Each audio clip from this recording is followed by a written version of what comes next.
South Africa is facing a major food crisis. Over 41% of South African households cannot put food on the table.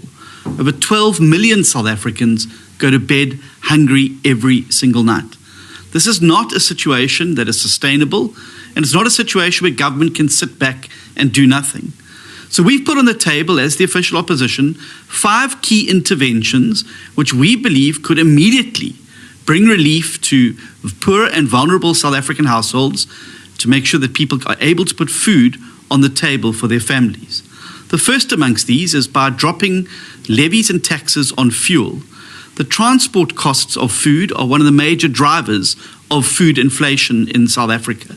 It's absolutely essential that government drops its levy and tax regime to ensure that we can bring down the cost of transport for ordinary citizens, which means that they're able to purchase more food, have more disposable income to do so, but also to combat the rising cost of the transporting of food. Secondly, we're saying that charity begins at home. Drop the 50 million rands worth of food aid to Cuba and rather reallocate that to poor, starving South African communities who need that help. The Cubans are far higher on the Human Development Index than South Africa, and it's important that we make sure that our own people are fed before we go and feed hungry people in other parts of the world. Thirdly, we're calling for the zero rating of a variety of food items that are consumed mainly by poor households in South Africa. Chief amongst these, we're calling on government to drop the VAT on certain categories of chicken. Chicken is a good source of protein. It's also the protein that is most consumed by poor households. We believe that the cost to the fiscus of this will be offset by increased productivity, ensuring that young people are able to learn far better with full stomachs and with a solid source of protein in their stomachs, and this will obviously improve the quality of the workforce in South Africa, as well as making sure that people have a solid protein that they're able to put into their diets.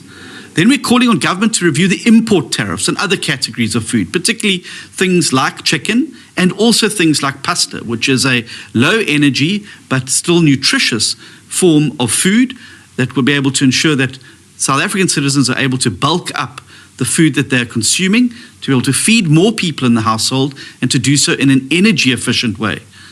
And finally, we're calling on government to give title to those people on state-owned land or who are already recipients of land reform program in South Africa, as well as those people living on communal land. Title for that property so that they can grow more food and contribute greater to food security in South Africa. That's got to go hand in hand with ending the confusion around things like expropriation without compensation, which have led directly to a drop in food production in South Africa. We believe these 5 key interventions are doable and necessary. And we're calling on President Ramaphosa to put aside the petty partisan politics and to take on board these excellent solutions, which we believe will ensure that more South Africans can put food on their table, feed their children, and contribute to growing South Africa.